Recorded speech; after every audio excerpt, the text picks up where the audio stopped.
Marcelo, goedenavond. Goedenavond. Do you speak a bit? Gaat goed. En met jou?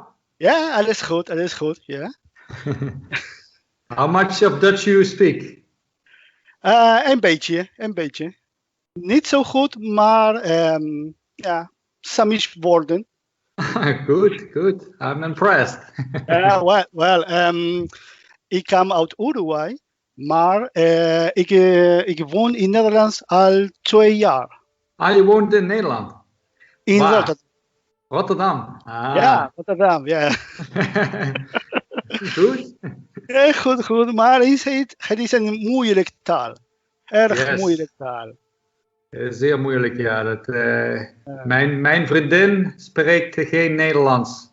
Nee? Zij is Italiaanse, mijn vriendin. Maar zij probeert ook wat woorden. Ja. Oké, goed. Maar kunnen wij het interview in Engels maken? Ja, natuurlijk. Well, you see, I'm just trying to practice my Dutch a bit. Yeah, good, but that's very good. I'm from the Netherlands myself, but I live in Italy. But I'm also developing my Italian skills.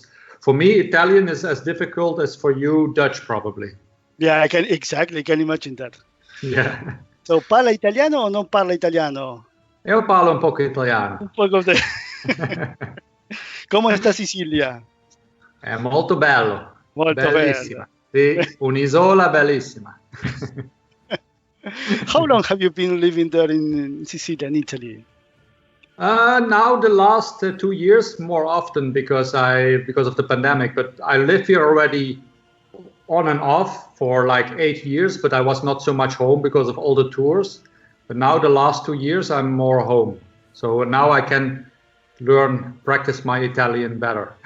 Yeah, and you can teach, of course, Dutch to your friend, to your girlfriend. Yes, of course. exactly. Good exchange. Yeah. Okay. Talking about the new album, well, this interview is for Uruguay, as you may know. Mm-hmm. So the album I read, it was finished before May 2020, or so before all the COVID explodes. Yes. But of course, due to COVID, it has to be postponed until February this year. So how did you manage that time that the album was finished, but you could not release the album, not tour, not see reaction of the people? How did you manage that period of anxiety, I guess? Yeah, it's indeed, like you say, it's for a band, it's completely different now, the live. But I was luckily having a lot of things to do. I have a new house. We still have a lot to finish, the garden. And I like to build things myself. I like to also design the garden myself. So nobody comes to design it, but I have my own ideas. And I also like to build all these things, for like walls with these stones. So I used my time here very well. Even though still it's not finished, so still a lot of things has to be built, like a barbecue and also a little fountain I'm finishing. So this made the time more easy to get. But now we don't know how long still it's going to take before we can do live shows. So at a certain point, I really start probably missing it a lot. So I hope that it's not going to take years, because then it's for a band very difficult situation. But yeah, it's beyond our control, so we have to see how it will go. Yeah, of course. And it took a very long time for EPICA to release a new album after your previous one, almost 5 years. Was there something in particular that made you take more time to release it, or was something planned? Yeah, we realized it was 5 years when the first guy told us about it, and then we noticed it was longer than. It didn't feel like 5 years, because in the meantime there was a lot of things happened. We did a long tour for the Holographic Principle. We released one EP with the Solar System, with the leftovers from the Holographic Principle. We also released an EP with the Attack on Titan songs, and we released the book, The Essence of EPICA. So the time was flying, and then at a certain point, before we started writing the album, we took a little break, a few months off, and then we started writing the album. Then due to the pandemic, it was delayed half a year. So in total, suddenly it was already 5 years without us realizing it was so many years. And I read that for this new album, you worked together in a studio for a few days, from the morning till the evening. Sounds like you wanted to reconnect with your creative spirit. Was that the reason behind that?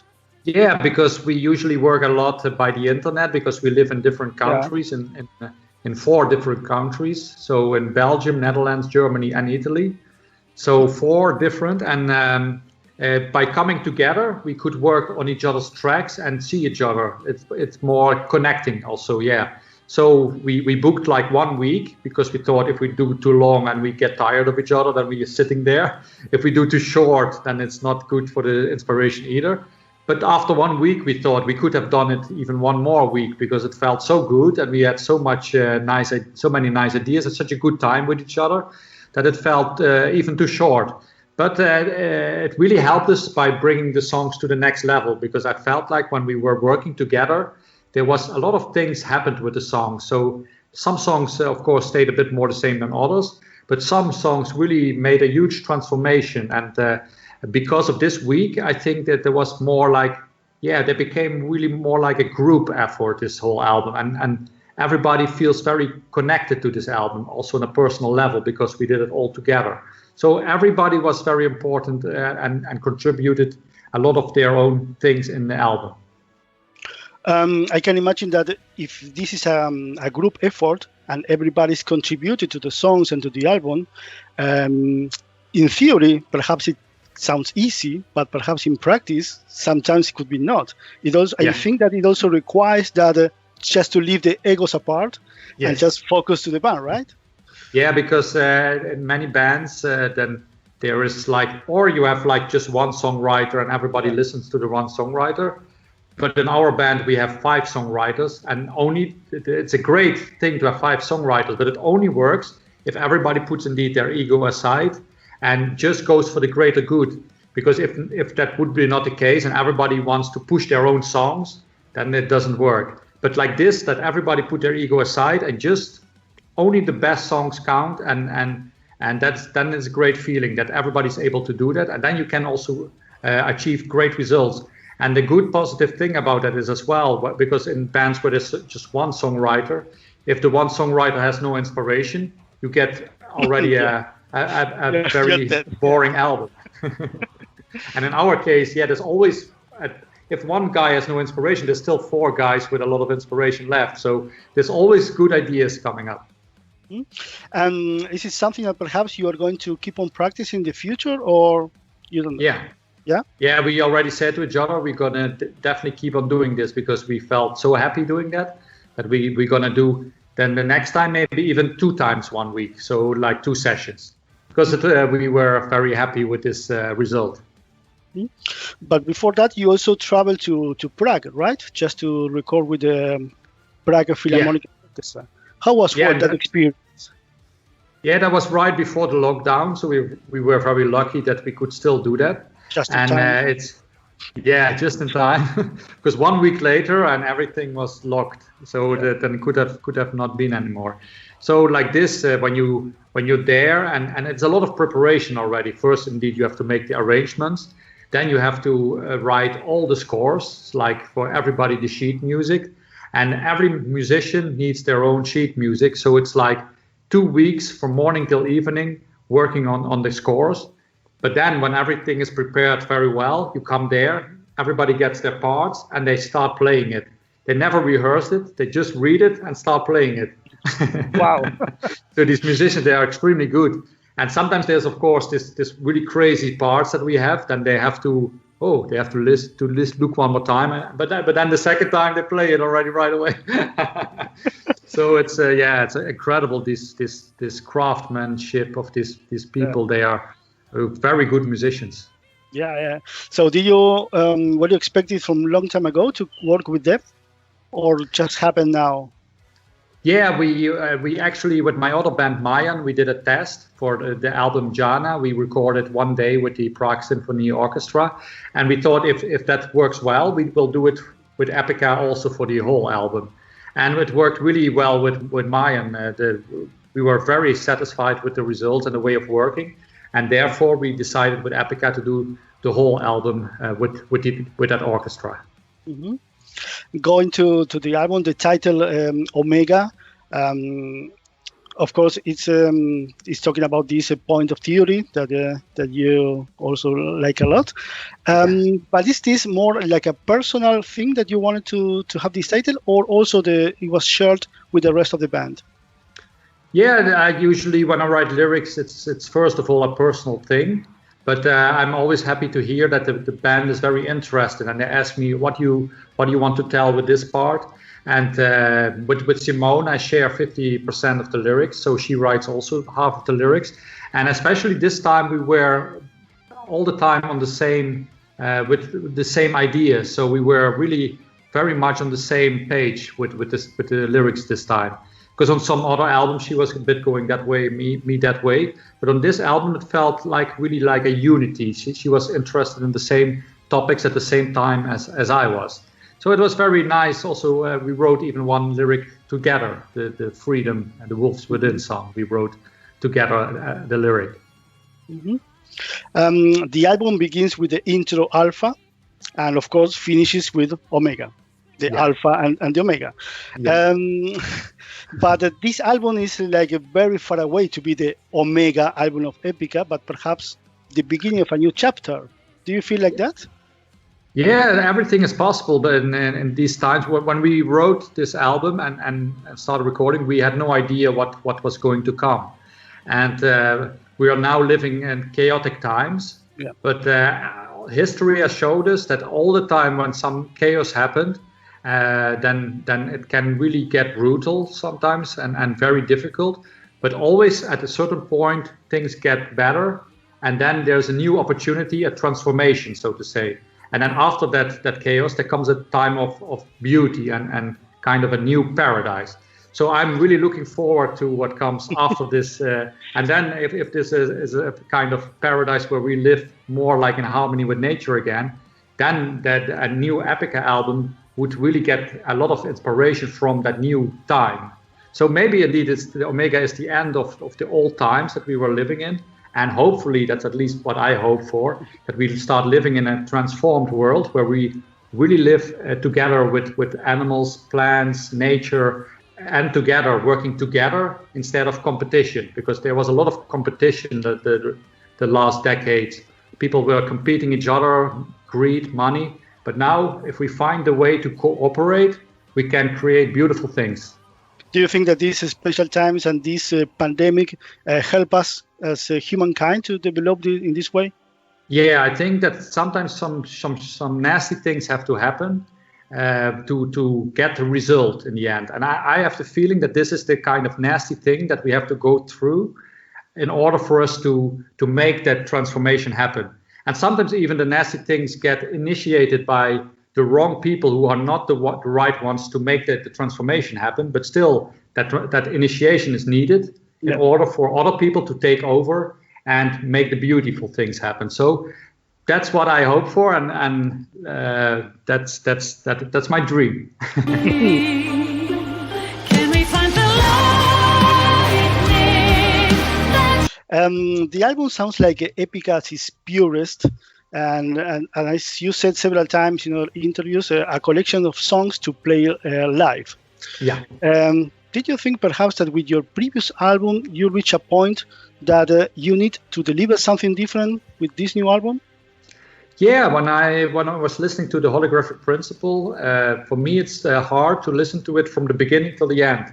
There's a lot of things to process. So it's like all the time guitars and orchestra are full force, battling to be up front.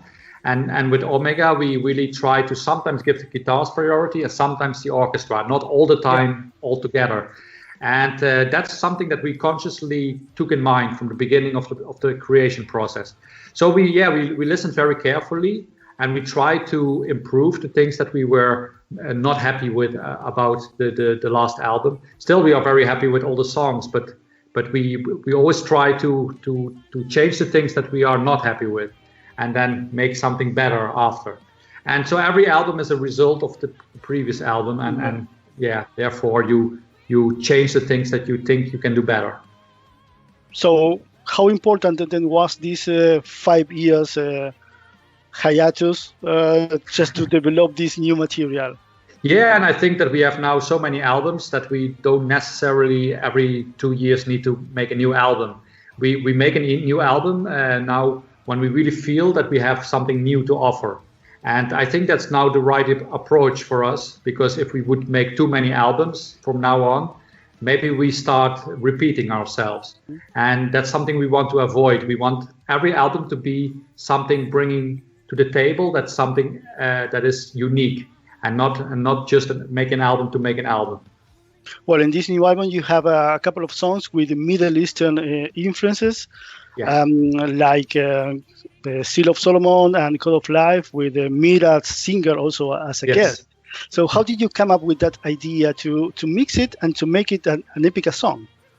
Yeah, first of all, we when I was working on Seal of Solomon, and Koen was working on Code of Life, we didn't know from each other that we were working on a song with Middle Eastern influence. Yeah, we didn't know.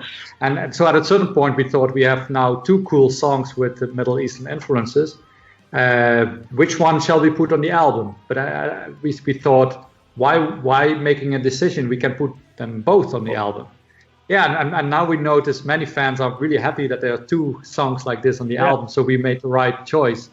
But with Zaher, we thought like the Code of Life was missing something atmospherical, and we know that he's great in doing that. And so we gave him a call, and we asked him, are you interested in doing some atmospherical vocals for this song? And he gladly accepted, and he did exactly what we were hoping for. So he did a great job, yeah. And in the album, we can also find Kingdom of Heaven Part 3. A more than 30-minute song. So 2 questions in one. First of all, why a third part of this? And the second one, and how challenging is still nowadays to compose such a long song and make it interesting from the beginning until the end? Yeah, the first of all, why a third part is because I had the initial idea for the song. And I had a strong feeling it had to be Kingdom of Heaven Part 3.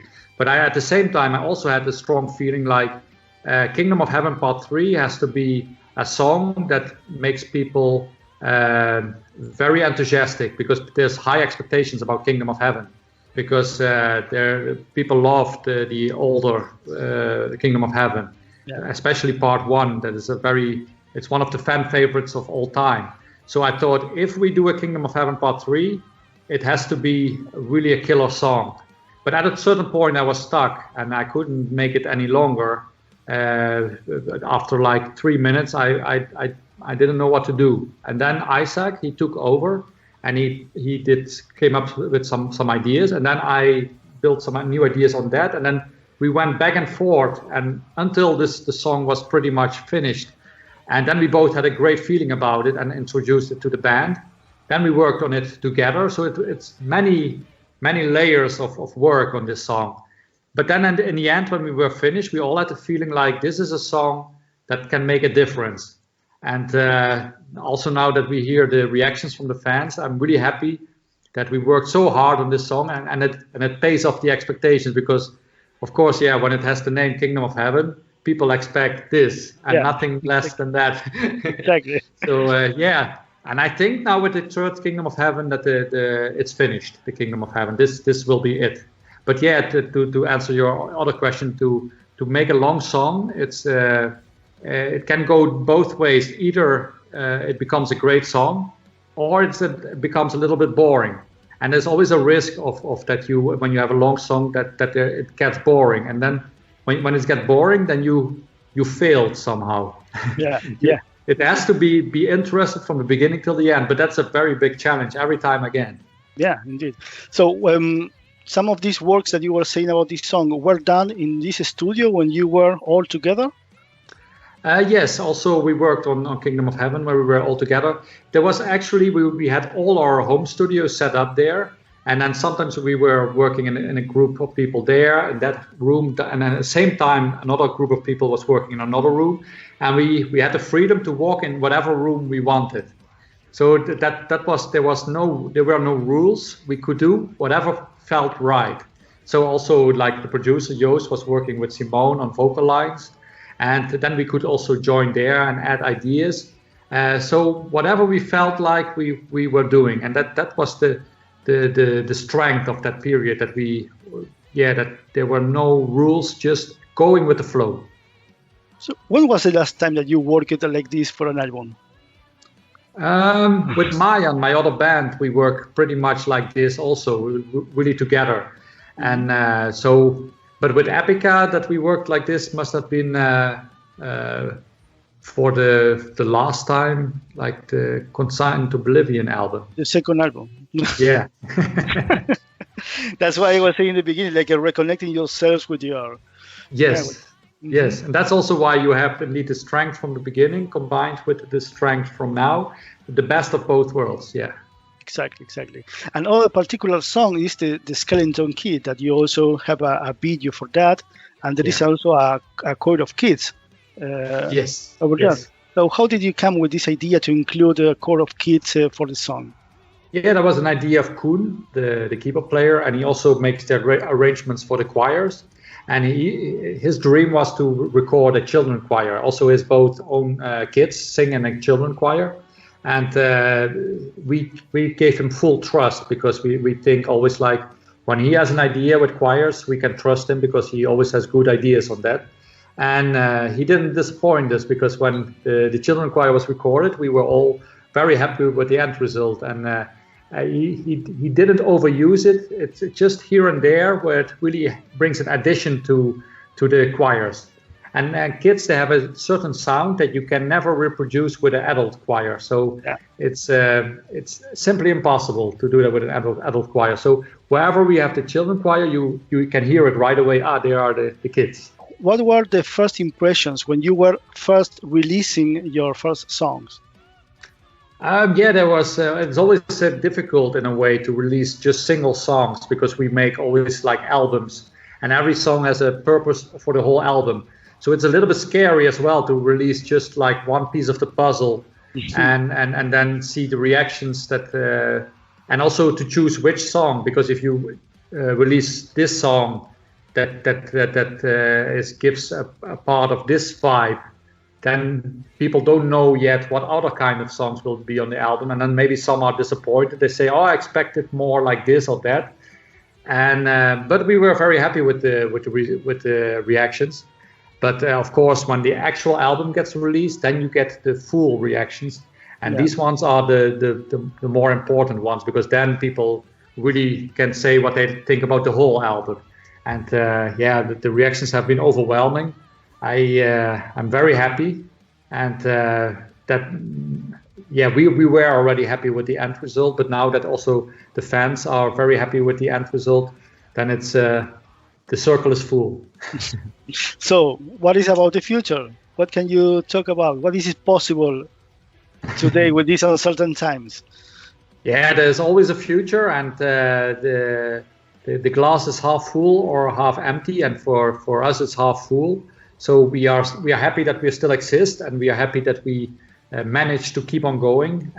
We fortunately are not in a situation where we are too much struggling financially, so we can keep on going. Of course, it should not take 4 years or something, because then it will also for us get difficult. But our hope for the future is that we can, at a certain point, play live shows again. We don't know yet in what kind of setting it will be, if it will be with new rules, but we will have to see how the things develop the upcoming, especially the upcoming year. I think will be very important to see in which direction things will go. Yeah. So far, there are some dates for Latin America in December this year. Yeah. It's a. Will there be Uruguay as well, or not yet? You don't know yet. Yeah, first let's see how if these can already happen, and then if they happen, then we can start building on other things. But for now, it's going to be First of all, seeing the upcoming months, if things get better, progress, or if the virus and the new mutations keep bothering and things keep closed. So it's a crucial time, and hopefully we can, as soon as possible, play all the countries in South America that we always love to play.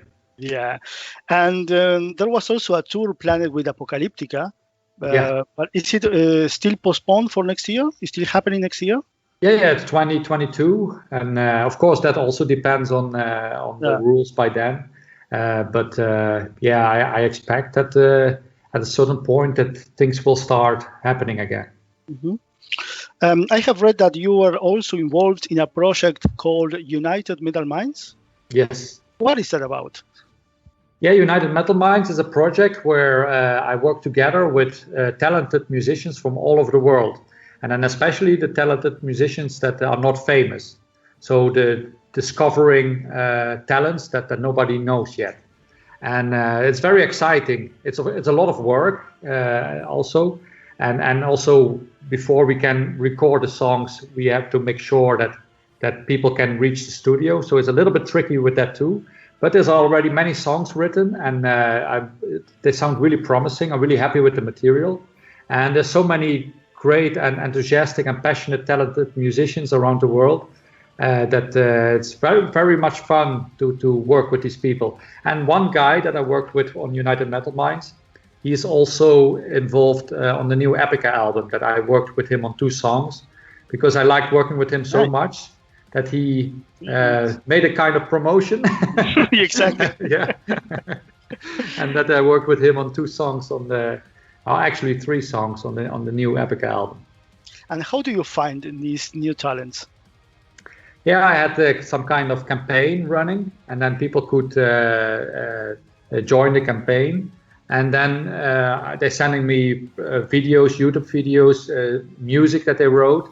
And then I could pick the ones that I like the most.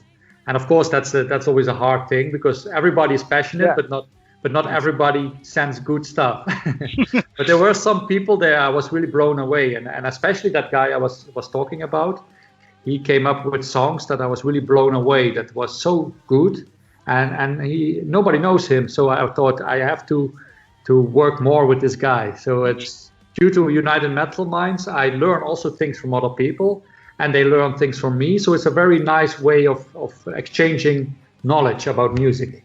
And I guess you can imagine that it's very time consuming, because you should receive tons of materials. Yes, it is very time consuming, but it's also fun, because and especially then the time that I was selecting the songs, it was very much a lot of music that I had to sift through. Now things calm down, and we're working in small groups and making it progress on a very nice time schedule. So without that it becomes too much, because I also have a lot of other things to do.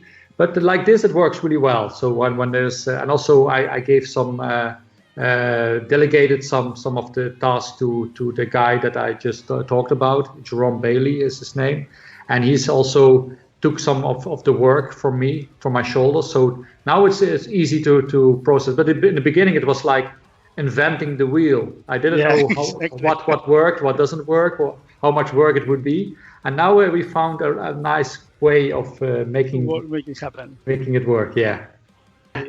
Because I have one question from one of another colleague. You played here in Uruguay 4 times. I don't know if you remember, but the first one was back in 2007, and it was a completely free show.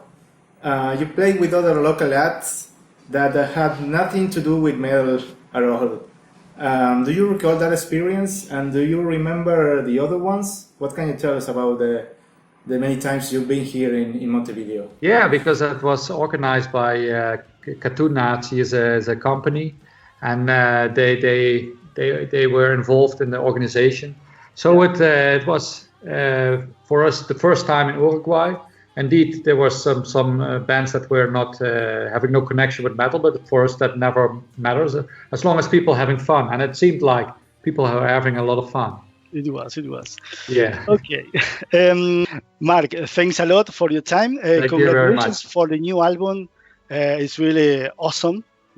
Bijzonder album. Bijzonder, ja. Bijzonder album. Veel plezier in Rotterdam. Yeah, I hope that. Cool. Cheers. Thanks a lot. Cheers. Bye-bye. Bye-bye.